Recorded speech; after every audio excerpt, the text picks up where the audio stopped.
Okay, so we are presenting our capstone project here on actual fuel economy, the gimmicks that are out there, and we wanted to test and see if there was actually anything out there aftermarket that could add better fuel economy to a vehicle, any vehicle, you know, whether cheap or expensive. We didn't know if there was anything better than just buying a more economic vehicle, I guess, to see if there was something better to test. Our initial test and hypothesis was to get online and get the Tornado. I think was the initial fuel economy gainer. You know, they claimed that it would spiral the air into your engine and, you know, add fuel economy that way. We knew there was others out there. We heard about chips you plugged into the air intake temperature sensor that would trick it, that would add power in and fuel economy. We didn't know if there was anything out there, if anything would work. We're kind of at a loss, and we were curious for the most part, so we decided to see what was out there and see what gimmicks actually would really work. The first and initial thing we decided to test was a fuel injector cleaner. Every bottle of fuel injector cleaner you look at, it states on there, you know, adds power, cleans injectors, adds fuel economy, helps sustain fuel economy, add every fill up for best production, you know, and they're claiming that you could add a $10 bottle of fuel injector cleaner you buy at the parts store to basically improve your fuel economy every single time you fill up. And we didn't know if that was true or not. We didn't know if it would work. I've never really ran fuel injector cleaner. I always thought it was a gimmick. I never thought it was worth the money we spent on it. And so we started with our initial vehicle here. As you can see in the picture here, it's a 1989 Toyota MR2. Kind of a simple, basic car, but gets great fuel economy stock. I actually commute with the car. I get right around 29.5 to 30 miles per gallon consistently, regardless of whether I drive in town, on the freeway, wherever I decide to drive to. It averages about the same fuel economy. Great, reliable car. I've never, ever, like I said, added a fuel injector cleaner to anything I've driven, including the Toyota MR2 that I've owned for about 4 years. So I figured, you know, if it's going to do anything, it's going to do something to this car, because it's never had an injector cleaner, never been tested, you know. So basically what I have here pictured, had Toyota MR2 stock, obviously. I took a picture of myself. William here took a picture of me adding the fuel injector cleaner to my car, you know, and after we went through our control drives, you know, I guess we go back to our control drives, we took the Toyota MR2 and 97 Land Rover Discovery, actually, kind of two cars on the opposite end of the fuel economy spectrum. You know, we have the Land Rover, which William owns here, gets right around low 14s to the gallon. Not very impressive, obviously. Got a big V8 in there. You know, and we got the MR2, like I said, gets about 30 to the gallon. We decided, you know, freeway, in town, just take the car, do what we do every day with it, you know, get a few tests, see, you know, what our average fuel economy was, get a few tanks ran on it, just see, you know, what the car averages overall, because, you know, I think the car, it's so variant depending on if you're running, you know, air conditioning, if you have the electronics on, if you're got the windows down, if it's hot, if it's a cold day, whatever you do, it's gonna vary a lot. And so we decided to just get an overall average would be the best control possible in both vehicles. I know I did my commuting. You know, Will did his share of normal commuting. We, you know, being college students, we have a really tight schedule, so we pretty much drive the exact same places every single week. So it's pretty easy to get a decent control. Like I said, you know, we added the fuel injector cleaner to the Toyota MR2. Took it on a drive, you know, seen what happened. Like it says here, after I drove it, almost exactly the same. Identical to the exact same results I was getting before I put it in there. I saw no gain, you know, nothing worth spending the $8 or $9 we spent on that bottle of fuel injector cleaner.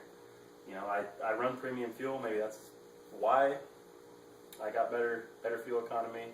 After this, you know, we didn't even really see a need to, you know, add it to the Land Rover, because we didn't think, you know, as we thought it was a gimmick, it's not going to do absolutely anything. If we even saw a little bit of a gain, something to make us add it to the Land Rover, we probably would have done that. So, you know, after this and after looking at further fuel mileage gainers we saw online. We didn't think, we started thinking like, you know, all these are going to be gimmicks. We're going to start putting these on our vehicles, and it's almost going to seem like a waste of time, that we're just going to get the same results. It's going to come back, you know, 0 fuel mileage gain. It's just kind of going to turn into a frustrating project because we're spending all this money, we're taking the time to install this stuff, you know, we're cutting wires, we're doing everything we can to try to gain fuel mileage, but we really didn't think we were going to get any kind of significant gain out of any kind of additive we could put in our vehicles, or, you know, something in the tank, you know, put something in the air box, something into the air intake temperature sensor. Nothing was going to work. We kind of came to that conclusion. Our initial hypothesis, we initially came to the conclusion without even testing that they weren't going to work. And so we went back to the drawing board, and we figured that there's got to be something else we can test. There's got to be something else out there. We started getting back on the internet, looking for something else we could find, and I'll let William explain what the next half of our project here turned into be. Alright, so we did a further research and investigation. The most popular thing that we were able to find that kept popping up no matter how hard we tried looking at something was people were making a hydrogen fuel cell, and they were integrating it into their fuel system through engine vacuum, pulling the hydrogen gas that was created from the fuel cell into the intake, and then it combusts with the air fuel mixture that the car originally uses. And people were claiming anywhere from a 10 to 30% gain in overall fuel economy. So as a result, we decided to build one of these hydrogen fuel cells and see if it really worked. And it was pretty interesting because 100% of these were basically built in-house, and we were able to go and find some products. Basically we got some 1.1/8" clear plastic corner guard, stainless steel 19 gauge wire, some speaker wire, 3-inch quick cap, wide mouth mason jar, a 1/2-inch automotive heater hose, and 1/2-inch hose fittings, and also a 1/2-inch one-way valve. So this is basically the process of making our fuel cell from start to finish as we go through this. This is basically our corner molding here. What we did was we took it and cut it, and we basically put it together, and we drilled these holes. Let's drill in the holes there. So this is actually our mason jar with the water in it, and it also has baking soda in it too. That was the water mixture. Yeah, so once we got it made here, you can kind of see how we ran the stainless steel wire through every single hole here. Yeah. And if you kind of see on the close-up here, we actually alternated positive, negative, positive, negative, positive, negative down the entire thing here with the stainless steel wire. And we use stainless steel because it doesn't corrode. It won't corrode under the electrolysis, which a normal steel wire would, and create rust, which would interact with our electrolysis and everything. So you can kind of see how we interacted that here, dropped it in the mason jar, and like he was saying, with the baking soda and water solution. So yeah. So basically, from these pictures here, this picture here, we just barely hooked it up, and we instantly started seeing a change in the water baking soda mix. So the electrolysis was happening. So right here, this was probably after, you know, a minute of having it hooked up to the battery in the vehicle. And as this stuff begins to fizz and bubble, that's actually the hydrogen gas that was coming out of this electrolysis mixture. So what we did was, in order to get this hydrogen gas into the vehicle, we found our vacuum source through the intake manifold, and we installed this valve here so that we were able to regulate how much of the hydrogen gas was actually coming in. We don't want it all the way open and accidentally suck in water or anything like that and damage the engine in any way. And this was our way of harnessing the hydrogen gas. This was our cap that we put on top of the mason jar, and we made sure when we drilled the holes that we didn't drill them too big for the hydrogen gas to escape from where we had our positive and negative wire going.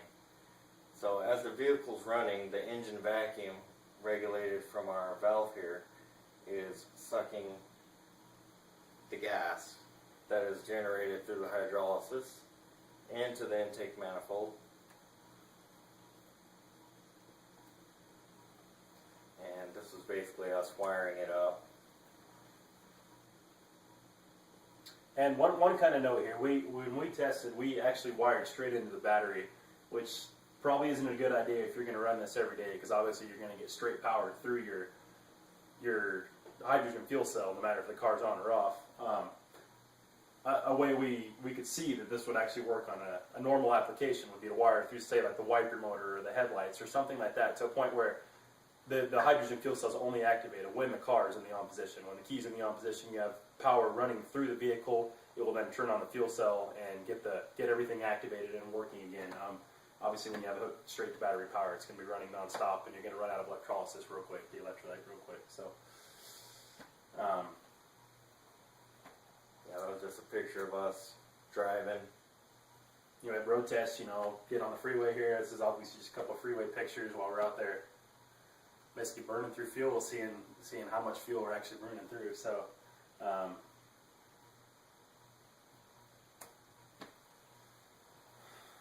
basically, in conclusion, after driving, we discovered after filling up after our drive, we achieved 17.1 miles per gallon, and it came out to be a 21% increase in fuel consumption, and it's a pretty significant amount considering I've never seen in my lifetime of owning my Land Rover anything in the 17s.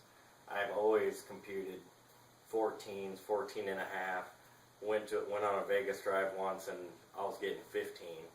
And so, in conclusion, this hydrogen fuel cell works, and it's probably the best gimmick out there.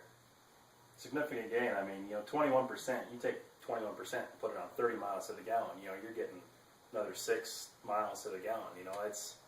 For something you build for $20, $30 from a hardware store, it's something that we were impressed, definitely impressed. And when we filled it up the initial time after we'd gone on a drive, and that thing clicked off, and we saw how many gallons it actually took to go the miles we gone, and we calculated it was definitely impressive. And there was only one conclusion. There was never seeing 17 anywhere close to 17 in the Land Rover.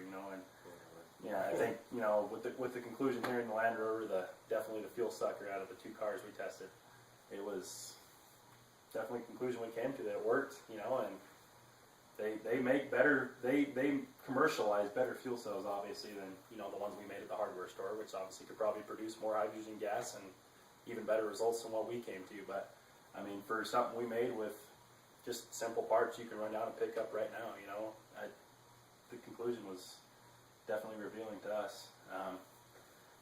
One other thing we did check and research the people that have had success with the fuel cells. They basically refill their fuel cell every 200 miles. So it seems every fill up, take the mason jar you have full of water and baking soda, dump it out, put tap water in it. Simply, you don't need any distilled water or anything, and just about 2 tablespoons of baking soda. Baking soda's 59 cents for a box of it. It's nothing, compared to the fuel you're saving. It works. That's our conclusion. It's something that surprised us definitely. It was a little bit of a tangent off of our initial hypothesis, but it's something that we had definitely enjoyed making. Definitely enjoyed the results. It worked. So Definitely made for a fun senior project. yes, it did. It was a blast to put it in there. So that's our conclusion. Thank you. Thanks.